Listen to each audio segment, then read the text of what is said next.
सावित्री, हे बघ मी तुझ्यासाठी काय आणलंय. हे काय आहे ती? अगं असं काय करतेस? ही पुस्तके आहेत, या पुस्तकांचं वाचन कर. इश्श, आता ह्या वयात कसं वाटेल ते? हे बघ सावित्री, तू मला लग्नाच्या वेळेस वचन दिलं होतंस, आता नाही म्हणू नकोस. हे तुला करावंच लागेल. आजपासून तुझा अभ्यास सुरू. अहो, पण लोक काय म्हणतील? किती बदनामी होईल आपली. लोक तू करतील आपल्यावर. स्त्रिया या घरातल्या कामातच बऱ्या वाटतात, असं बाहेर जाऊन नाही हो. बरं असू द्या, ही पुस्तके राहू द्या बाजूला, मला लय काम आहे ती. अरे बाळा, गप माझ्या सोन्या, तुला काय हवंय?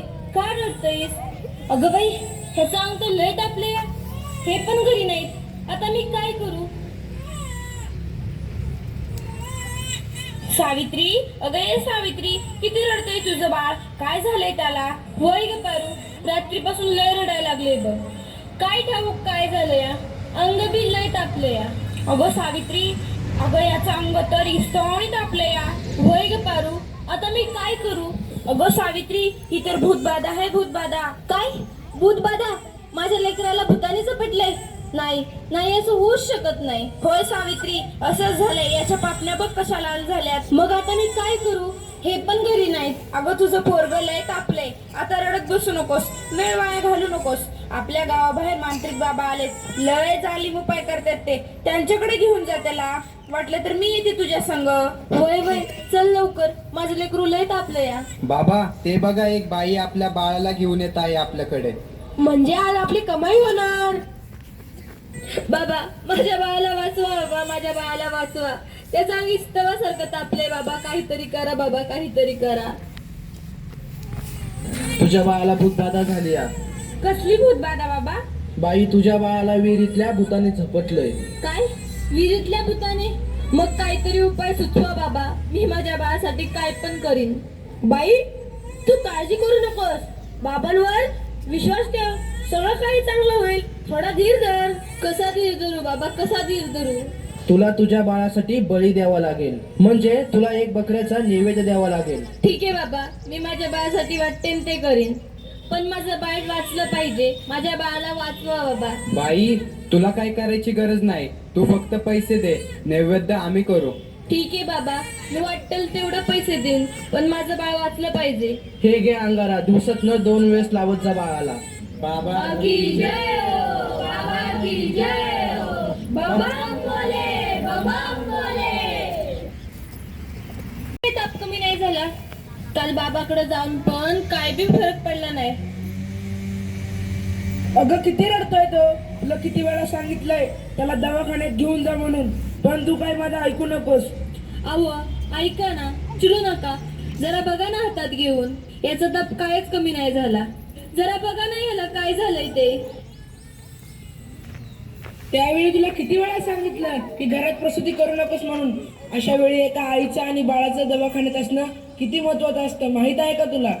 अहो, पण पुरुषाच्या हातून प्रसूती करताना लाज वाटते. कसं वाटतं ते? त्यावेळेस दवाखान्यात कुठल्या महिला डॉक्टर पण नव्हत्या.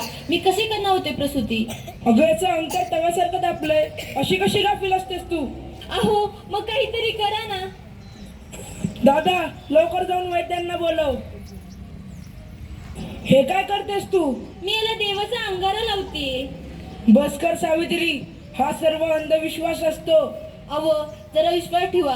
हे बघा, याचा ताप कमी होतोय, कपाळ पण अगदी थंड पडलं या. बघा ना जरा.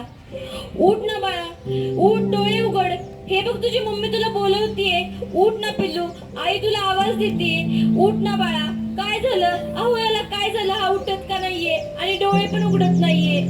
ए बाळा, उठ ना. काय झालं? अहो, काय झालं याला? हा सास गप्प गप्प काय? ए उठ ना बाळा, काय झालं तुला? अहो, बघा ना जरा. नाही राहणार मॅडमनी. मी शिकेन, मी नक्की शिकेन. कारण उद्या एखाद्या कुण्या आईला उपचाराच्या कमतरतेमुळे आपल्या बाळाला मुकावे लागणार नाही. मी शिकेन, मी नक्की शिकेन. शाबास सावित्री, शाबास. मला तुझ्याकडून हीच अपेक्षा होती.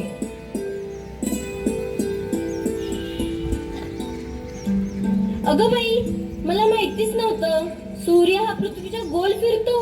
अगं सूर्य पृथ्वीच्या गोल फिरत नाही, पृथ्वी सूर्याभोवती फिरते. समजलं? चल गावंढळ. तुम्ही मला सारखं सारखं गावंढळ म्हणत जाऊ नका हो.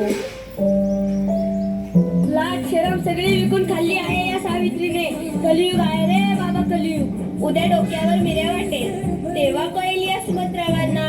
असं कोणी आपल्या बायकोला शिकवतं का? सगळं जग नष्ट होईल, बघत राहा तुम्ही. काय झालं? या समाजाला घाबरलीस की काय? हे तर तुला आयुष्यभर सहन करावं लागणार आहे. नाही, मला आता कुणी काही म्हणू दे, मी आता मागे हटणार नाही. मी शिकेन, मी नक्की शिकेन. मग चल माझ्या बरोबर. पोस्टमॅन, सुमंतरावांचं घर हेच आहे का? तुमची दिल्लीहून तार आलीये. सावित्री, तुला दिल्लीवरून तार आलीये. तुला दिल्लीला जावं लागेल. तुला दिल्लीला पुरस्कारासाठी बोलावलंय. तुझा सत्कार होणार आहे. काय? आज हे फक्त तुमच्यामुळे शक्य झालं, नाहीतर मी एकटी काहीच करू शकले नसते. Congratulations, keep it up. महिलांचा सन्मान वाढवलात तुम्ही.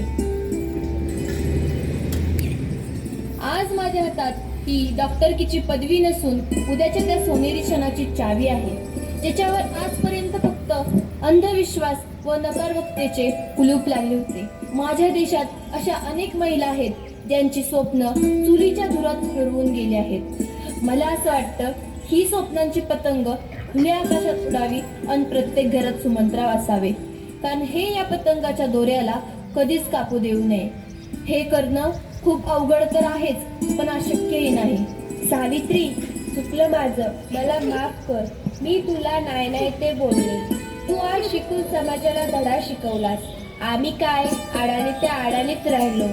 आता आम्ही पण शिकणार. खरं सावित्री, चुकला आमचं, माफ करा मला.